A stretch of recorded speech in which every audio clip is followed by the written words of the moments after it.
You know, I really do actually think that the Vancouver Canucks with this decision are actually making the right decision, but we're going to get in depth with this. As you guys know, there's, just constant nonsense going on with the Vancouver Canucks. On and off the ice, JT Miller drama, Elias Pettersson drama, just constant. It feels like it really is never ending for whatever reason.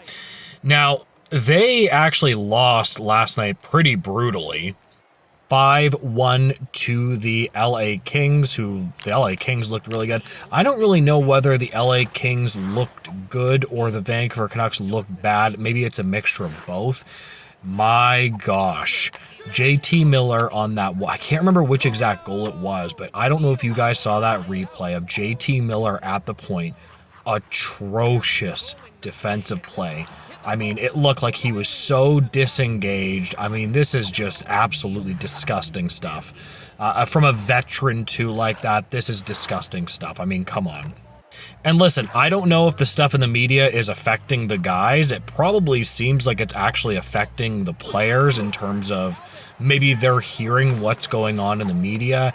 Obviously they are, and maybe that is affecting their play on the ice, but I do not care. That is absolutely atrocious from JT Miller. That is unacceptable from a veteran player, period.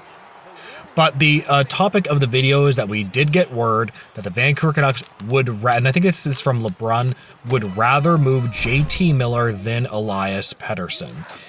Now, that actually says a lot more than you guys think. Like, this is pretty shocking to me because I believe they're making the right decision with this, but I kind of thought the Vancouver Canucks, for whatever reason, might lean to keeping Miller over Pettersson, even though I do believe that is the wrong decision.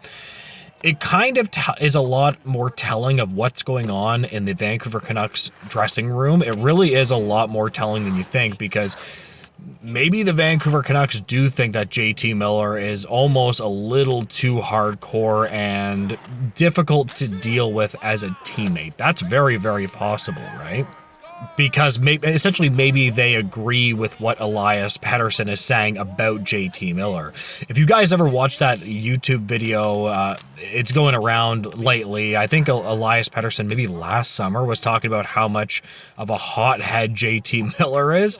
So, again, this is something that is absolutely known about JT Miller. So that is obviously affecting their decision too. Now, I don't think that is the only reason that's affecting their decision. I think it also goes hand in hand with the fact that JT Miller is the older player. JT Miller lately he just seems very checked out. Elias Pettersson has a lot of potential. He's younger. He was just re-signed. So I do think that goes in line with those decisions essentially, which probably are playing a way in this where it might make sense. The Vancouver Canucks are probably just saying, hey, we just got to pick one of them. It makes sense for us just to keep Elias Pettersson, right? Now, obviously, this could come back to bite them. Like, I'm not saying that JT Miller is, a train wreck. He's actually been generally very productive for the Vancouver Canucks. Like, he's been really, really good for them. Really productive, above a point per game. Obviously, he's taken a step back this year. The entire team seems like they are. I still do think that the Vancouver Canucks will make the Stanley Cup playoffs. I just don't think there's going to be a team that overtakes them for that final spot, in my opinion. But anyways, the Vancouver Canucks need their leaders right now, okay? And what they showed against the LA Kings there was just simply not good enough. They actually played like really good against the Maple Leafs, but it's the Leafs. The Leafs are so friggin' random that you just never know what you're going to get from that team. So I'm not. It's funny. I have a Vancouver Canucks buddy that was saying, no, they're going to win. The Leafs are going to win tonight. The Leafs are going to win tonight. And I was like, I don't know, man. The Leafs, they tend to lose games like this, right? They tend to lose like games that you figure they would win. They always lose those games until they all of a sudden go out in the first round.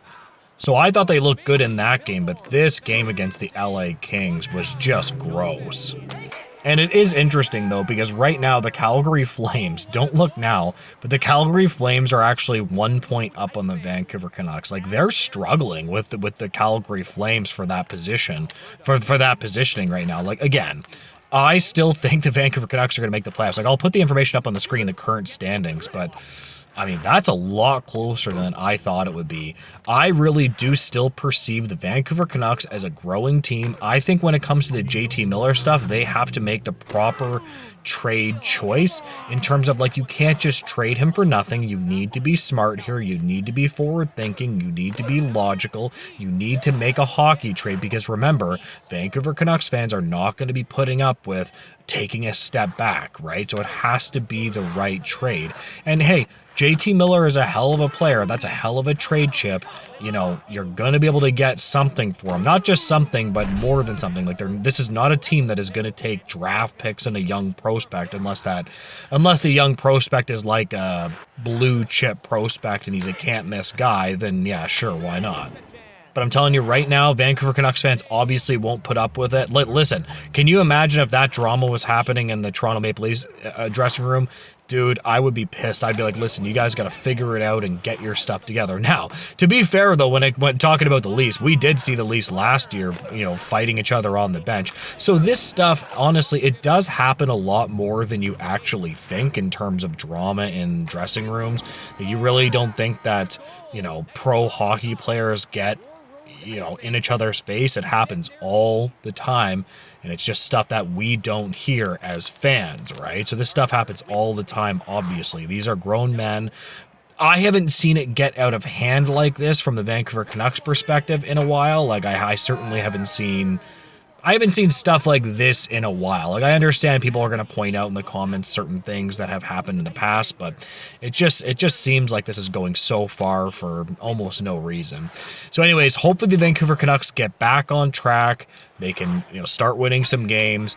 It's going to be competitive between them and Calgary for the rest of the season, and we're at the halfway point. I still do think they're going to make the playoffs. Anyways, I'm going to leave the video there on this news. If you could like, comment, and subscribe, I would greatly appreciate that, guys, and make sure to have a great day. Goodbye, guys.